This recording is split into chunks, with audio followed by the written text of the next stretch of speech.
Hi, this is Matthew, going to continue the Who albums in backwards order. So we're back to the third album in 1967, which is much more psychedelic, and you can kind of tell where Tommy was headed for a couple years later. These are a couple of rhythms that are very from Tommy almost, but not. So the Who Sell Out came out in 1967 near the end of the year. It's an album of songs, but then there are interspersed little jingles from pirate radio stations in the UK and some fake commercials they made. And there were a bunch of unused ones that have been put on later issues of the album. Going to try to explain what pirate radio is in this context. Here it's different. It's just people just get on the radio and do things. This, well, for the most part, these were run like real radio stations. The BBC at the time, and before this year and others, they were the only game in town. That was the only places you could get any kind of radio, any kind of TV. That did change, I know, on the TV side.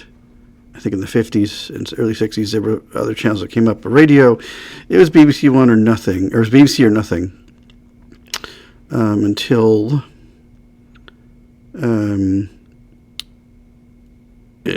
basically most of them started in 60. There were some earlier ones, but the big ones started in mid 64, went to 67 because they had passed the Marine Offenses Act. What these guys did was they got a ship, went out into the ocean off the UK where international waters were, and set these ships up and put radio towers and studios and stuff in them, and people broadcast from these, what they called radio ships then. They took old ships and repurposed them into radio stations, and the crew lived on the ship and everything, and they anchored off somewhere. And of course they had generators and stuff, but they just would make broadcasts from the ship most of, not sure how many hours a day, but there was a whole bunch of these ships that were doing this up until 67 when that Marine Defenses Act came. It made it illegal to do that.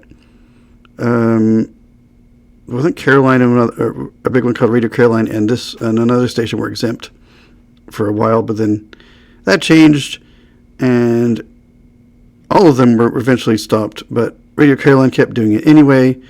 They went to the Netherlands and kept doing it for a long, long time. You know, they had some issues there as well. All the way up into 89, they got raided. They came away for a while. Had a few different ships. I'm not going to get into all of that. If you can find the Radio Caroline story, I would listen to that. It's really good. They still sell it in their store. Though I find their packaging when they mail things is a bit wonky. I had a couple of replacement albums of it. I had to basically use 2 albums to make one album. I hope you have better luck than I did. But you can go to just look for Radio Caroline and go to their store, and you can buy that there about them. And I'm sure there's lots of other pirate radio stuff out there, but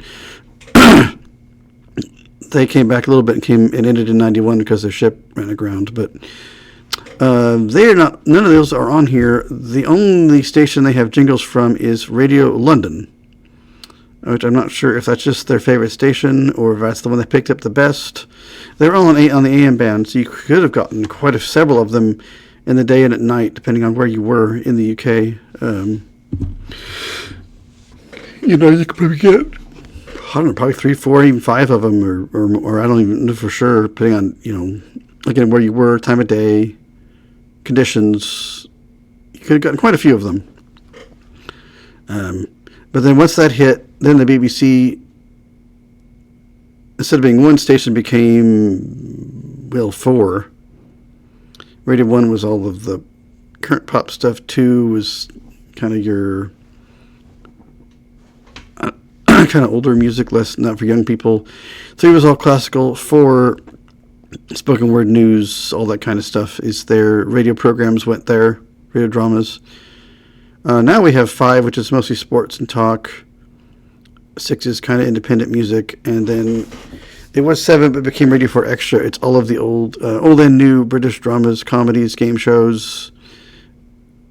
I don't know if even music documentaries go there sometimes. Then you have like all these other regional and local stations that they have developed over the years. But here, I don't know. Apparently, a lot of the fake ads, they used real products, but they made fake ads for them. They didn't like that. They eventually were okay with it, and they could use the name and some images on the album cover. I don't know the Radio London jingles, if they claim they didn't use them with permission, but they were very professional, so I don't know if they got recordings of them from someone. They don't sound like they're from the radio or anything. They sound like they're from like the tapes or records they would have had the jingles on. So I don't know for sure how they did that. As I said, it's had several reissues. I picked the only one I could find on Apple Music, at least, was the Super Deluxe version, which came out a few years ago. It's the mono album, which I only looked at briefly, just to get a couple of other tracks from. But I listened to the stereo album. There are other some other takes of things, demos, a lot of the unused commercials, and some other songs that weren't put on the album. They're in different places, so I kind of had to go between both the first two discs to get everything. Like Magic Bus was not on the album, but it was like a single. There's further single versions of things. There's some alternate mixes of things. I don't know if I can find that here or not, but it may not show that. But just go find the Super Deluxe version. It's probably the definitive set for this. It's just got all the unused things and some other single mixes, some early mixes, a lot of outtakes, demos, quite a few of the unused commercials. The Who did record some real commercials for things, and some of those are included on that set. And if you have earlier versions, some of those were included on other earlier versions than these. I use the stereo. I just like stereo versions better. I'm a stereo person, but I did check some of the monos just for comparison. Like my favorite track, I Can See for Miles, is I did check that one. There's a couple of versions of it on there. We'll get to that using Wikipedia again. I really like it. It's interesting. Definitely very psychedelic. I like the stereo. There's a lot of panning of guitars. Really interesting, very psychedelic guitar solos from Townsend. Keith Moon's drumming is fairly not quite as complicated as Tommy, but it has some instances of, not just standard rock drumming, but mostly pretty standard kind of rock drumming throughout most of it. There are some times where it's not. Yeah, good playing, of course, by everybody. All three of them get involved. Pete Townshend, Roger Daltrey, Whistle all get involved vocally in different spots. Whistle even does some funny voices still. He has a growly voice he uses for things, and he's got there's a French horn again, some other horns, probably him. We'll see if what the track listing says on everything. But yeah, really interesting album, cool concept. They don't have the jingles except all the way through side one, and then part of side two. Then it just drops off, and it's just regular songs. I'm not sure if they had lots of other ones they could have picked. They just didn't. They decided not to use them for some reason. I don't know why.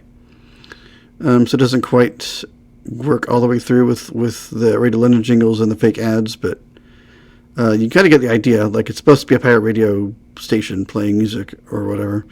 There's no disc jockey stuff. It would have been cool if they would have gotten Radio London involved, and they could have had access to all of their jingles, and maybe the DJs could have come in and made a fake show or something, or fake, like they were on the radio and recorded something. But I didn't do that. But I know things were kind of coming to a close. It was kind of a tribute to all those stations. I guess the mod movement really liked them.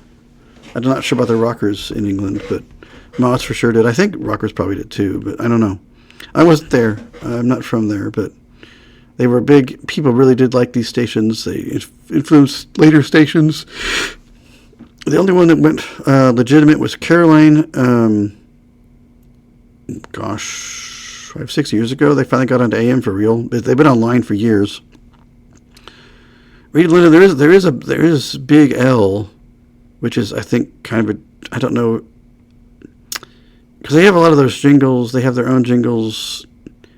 I don't know if any of the DJs worked for them, but that is online too. I think just Big L, which was was a Radio London kind of a nickname kind of thing. But yeah, we'll get into the tracks, but I'm going to talk a little bit about that so people would understand what this is. It's pretty cool. I'd never heard this album. I didn't know what was going on with it until I looked into it. Like, oh, this will be interesting when I get to it. And it was. Yeah. But I did use the stereo one and not the mono. I thought because of the mono, I heard one track and the lyrics seemed buried to me, and so I switched to stereo. It's like the drums for I Can See for Miles and mono just seem buried. I like them separate where I can hear them. They don't really seem to be in the mix very well. The early mono mix, it was better. And it was a little better on the US single version of it. It was in mono. But the UK one, I don't know.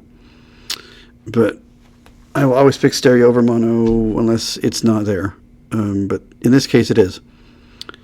I don't know that we had a different version in the US of this. It's not shown in the box set. If there was, and I don't see anything on Wikipedia saying there was, but I know the first album was. I don't know if the second one was. It may just be a mono stereo thing, but the first album for sure had a US version only and a UK version. So we'll see. I'll have to do some looking through the US album too when I get there, but I'll probably play the UK stereo one, and then just kind of see, hopefully see if. Hopefully play the US album and then just see where the differences are. But we'll check this checklist I got for Sell Out. Look at Wikipedia.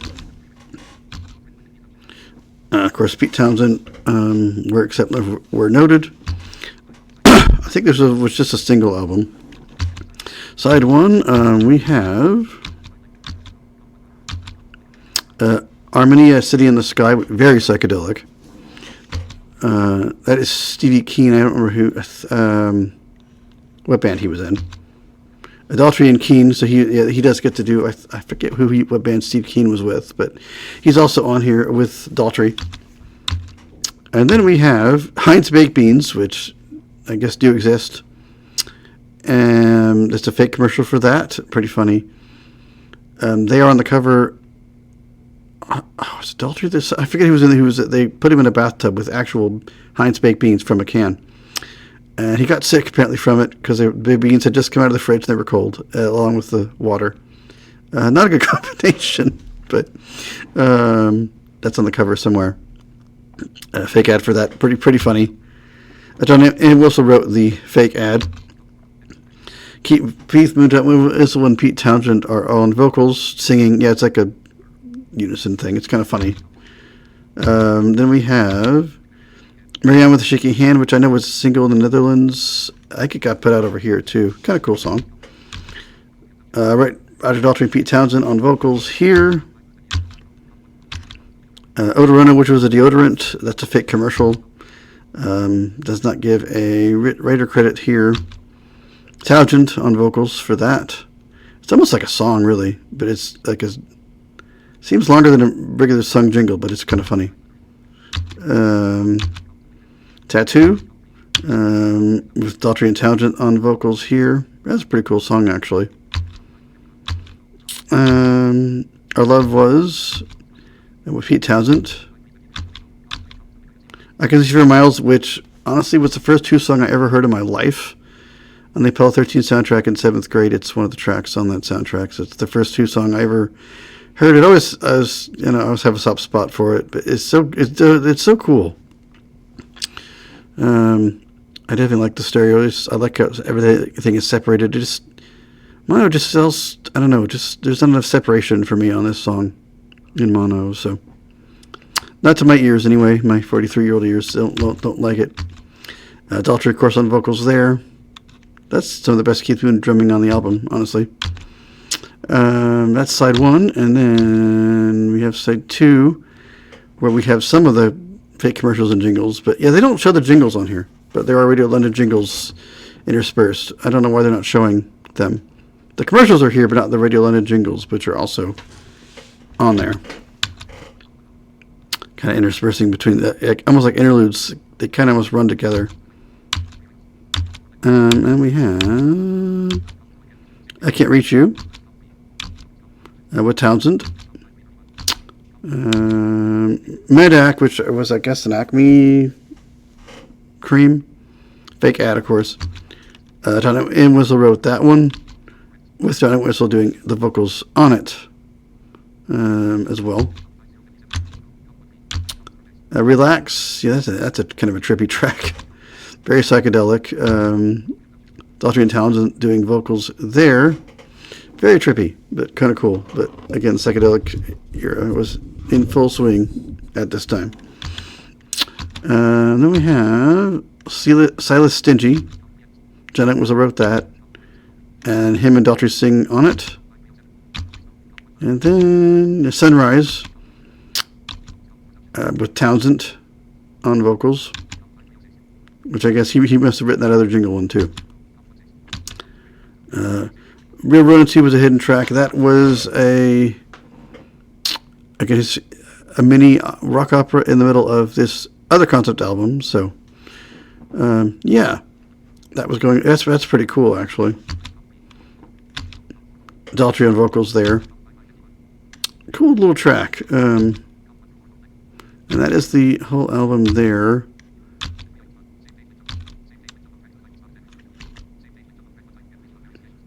Oh, interesting. Apparently the track 2 on the original LP for here was called Spotted Henry. That's weird.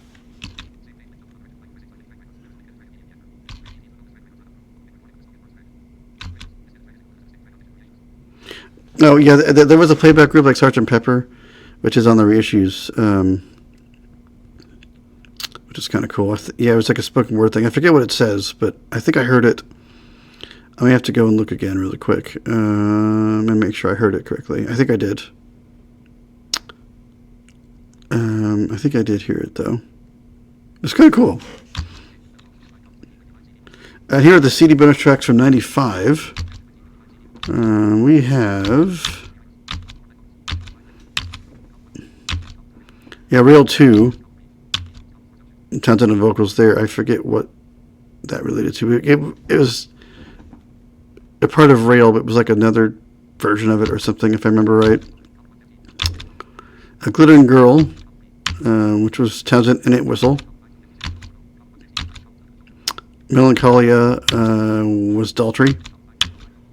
And then Someone's Coming, Entwistle, and Daughtry. Yeah, there's some horn stuff here too, which is really cool trumpets on this. And they're really cool trumpets on the Heinz Baked Beans. It's like almost like a marching band thing. It was for that commercial. It was really it amused me. But yeah, it's like it's a brass band playing this, and they're singing, and the band's behind them. Pretty funny stuff. And then Jaguar with Entwistle and Townsend. Yeah, that was not used, but it's on here. Early Morning Cold Taxi. That was kind of a cool track. I did hear part of that. Roger Daltrey and a guy named Dave Langston were on vocals. I'm not sure who he was. They wrote that one. And Daltrey on vocals. I forget who Dave Langston was. In the Hall of the Mountain King, which of course is the classical piece, just a reworking of it. Instrumental with vocalizations from the band. I don't know if I can find that version. It didn't come up as the other versions of the album. I don't think it's available to stream, unfortunately. So you might have to go digging around places to go find the CD version of this if you want to hear this track, which is not on the box set. Neither is Girl's Eyes with Keith Moon and Entwistle on that one. I don't think that's on the Super Deluxe either. Oh, Man with the Shaking Hand was also a version of that one. Daughtry and Townsend. Road Girl, which was another unused track. Daughtry and Townsend on vocals.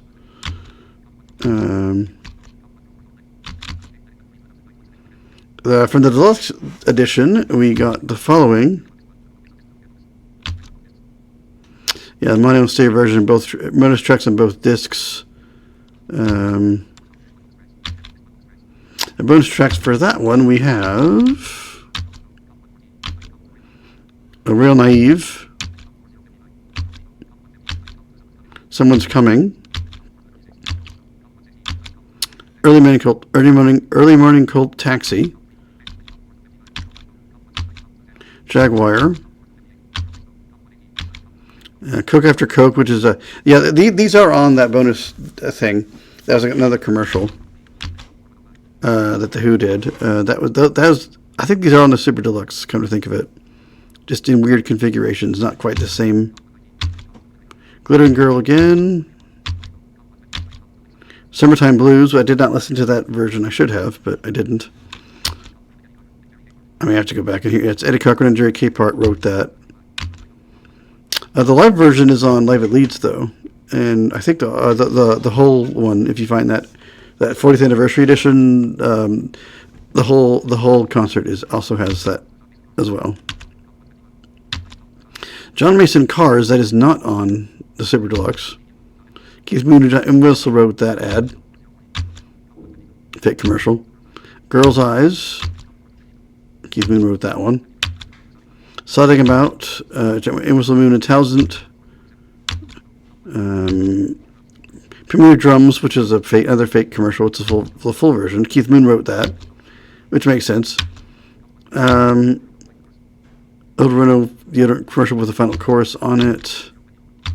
Just the chorus itself. Miriam with the Shaky Hand U.S. Mirror sound version. I'm not sure what that means. Things Get Better with Coke, which I think was a real ad, actually. I think that's a true, because I know that was a slogan back then.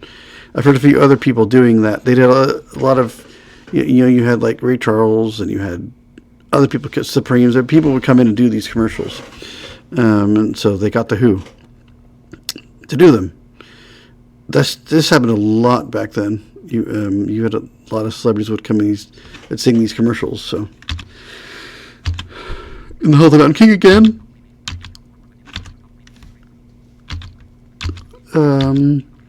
Top Gear. Not sure, maybe that may be another fake commercial. It looks like it. Railroad 2 remake version. Yeah, I wish I could find that particular album. That would be fun to go find. There's 2 bonus tracks for that. I guess that was the mono one. The stereo tracks were Shaking Hand version 1 US mono single mix. Someone's Coming UK single mono mix. Relax early demo stereo.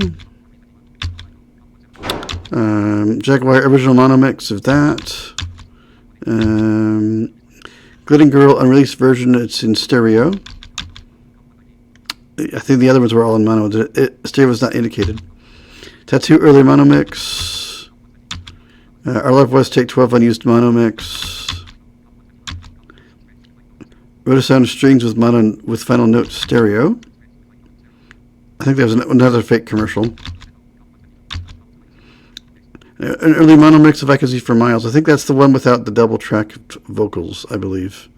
That was on the Super Deluxe. I did hear part of that one. That was kind of cool to hear. Real early mono mix of it. Harmonia City in the Sky. It was an isolated backwards track and a hidden track. Yeah, there's a lot of backwards stuff on that song. Very, very psychedelic, thing. Pretty cool though, in stereo. Great Shakes unreleased US commercial hidden track. And we don't have any of this. Yeah, most of that is duplicated on the Super Deluxe, but there's obviously some other demos and other various takes of things in different forms on there. Go check that release out. And some of these other ones, if you can find them, or if you can even stream them somewhere, right? There probably someone on YouTube has probably illegally uploaded them. So you might check there. I don't know how long they'll stay there, but you might be able to find someone that has these if you can't stream them somewhere. But I know the Super Deluxe, you definitely can stream it. I don't know, but I did not see any other versions pop up when I was looking at it. I didn't see any.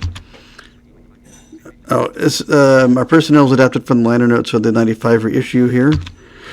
We have Roger Daltrey lead and backing vocals, Pete Townsend acoustic electric guitars and backing vocals, lead vocals, and Onorano and Our Love Was, and I Can't Reach You in Sunrise, and Renee Jaguar Wooden Girl piano. Whistle did bass guitar, horns, and Heinz Weeds on the Hollow Mountain King backing vocals, lead vocals on Medevac and Silas Stingy, and Summertime Blues, John Mason Cars. Gizmo drums, lead vocals on Girl's Eyes, and John Mason Cars and Jaguar. Additional people: Al Cooper on organ and Real One, Mary with Shaking Hand, and the electric version of It, which I'm not sure, I forget what that was, but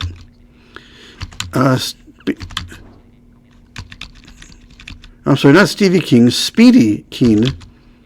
Colored vocals on Armenia City in the Sky. So, yeah, that was that. I don't remember who Speedy King was. Not Stevie, I'm sorry, I read that wrong first time. Kate Lambert was the producer and engineer. He was their manager at the time. They didn't think some of his work was clean enough at times. I know some of it was in the UK, some of this was done in the US. It was kind of a hodgepodge of places this got recorded. And they tended, the Who seemed to do that a lot. I was used to the Beatles usually being in one place, but they tended to be, I guess wherever they happened to be at the time, they would maybe, hey, we should go record something. But they seem to like the US for recording some of this stuff. David Lanshaw, engineer. John Astley and Andrew McPheer, engineers on the 95 version. Yeah, John Astley does a lot of the remastering for these guys. David Montgomery, cover photography. Joe Langham, cover model, apparently. David King and Roger Law, sleeve design. Adrian George, psychedelic poster design. I guess the early albums had a psychedelic poster. And there was a sticker that said, free psychedelic poster inside. Does anyone know what that poster looked like? They didn't say in this article. Does anyone know what it looked like? Let us know in the comments if you have seen it, or if you have it, or if you found a picture of it, or whatever. I'd like to know what was on that poster. I guess when it got reissued in vinyl a few years ago, it's back in there. But it was only the first, 500 copies or something that had this poster. I don't think it's been put on any of the CD versions, but what's the poster look like? Please let us know. Let me know at least. Richard Evans, 1995, 2009 reissue, 21, Super Deluxe edition, art and design. And yeah, this did, was the top, I think it was top 9, top 10 type charting issue stuff here in the UK. It was the best charting one here, I think. But yeah, the Super Deluxe at least has Magic Bus, which I know was around the same time. I think that was pretty big over here. I have it on a couple of collections. Yeah, it was concluded. I was trying to find Happy Jack, but I think that must be on the album before this one. I'll find out when I listen to that one if it's there. I may have to go track it down because it was around that same period. But I can't remember what's on the second album right now. Besides a quick one while he's away, which was a mini. The first time Pete Townsend did any kind of rock opera concept thing, it closes out the album. But we'll get to that one on the second album. But yeah, that's all this one. No other information on the Super Deluxe. It's a lot of what's on the other versions, but it's a 5-disc set, so go and you'll have to listen to some of that other stuff if you haven't heard it before. Cool album, cool idea.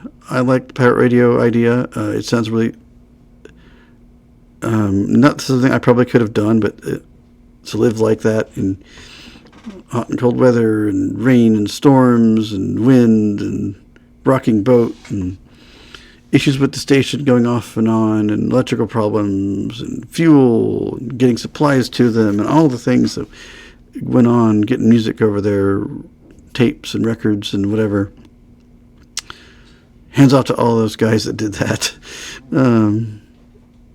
I don't know if I could have. It would have been difficult.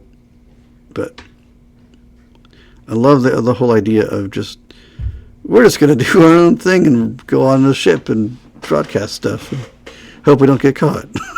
It's kind of interesting idea.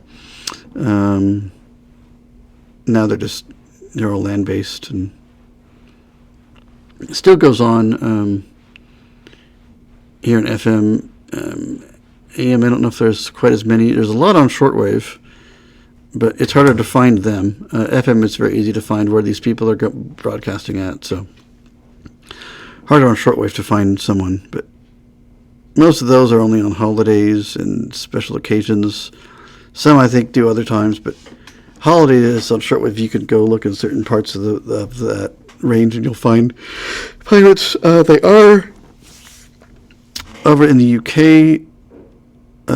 They broadcast a lot like real stations. Some of them are. Some places do have licenses for low power use, and they, some are only on the weekends, some are on all the time.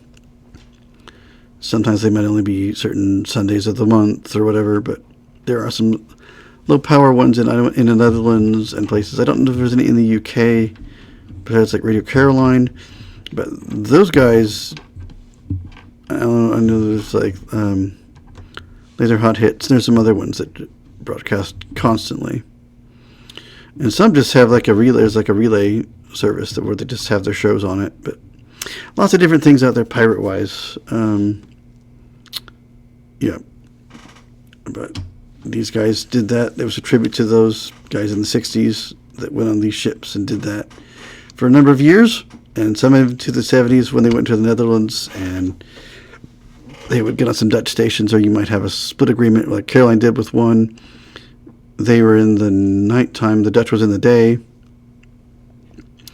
But yeah, just a really cool idea. I'm glad they did this. Nice tribute to those stations. Even though it's just Radio London that's featured, but there were many other ones. Just go look up Pirate Radio. You might have to specify United Kingdom. I'm not sure, but you might get other results. But go read about these guys and all the different ships that were around. It's fascinating stuff. There's all kinds of documentaries about them in audio and visual form. Very interesting. I found out about it in college and was just fascinated by it. I read lots of stuff about it back then. Still, off and on, I'll find something. But yeah, this was a cool album. Neat concept. And obviously, somewhat of an idea where Tommy was going to go. There's some little hints of it. But then we will go back to really not concept-y. This was the lowest charting album for The Who.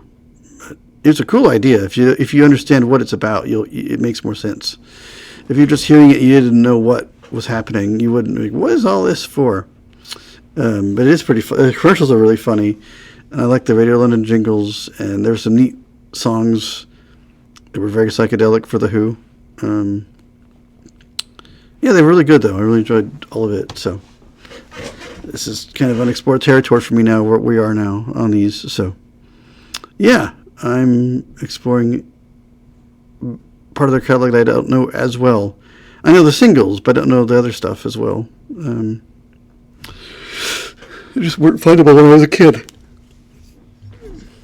Well, teenager specifically, but it was so much harder to find albums back then. Now it's so easy. But now I can explore them and tell you guys about it. Well, I think that'll do it for now, and I will see you guys in another video.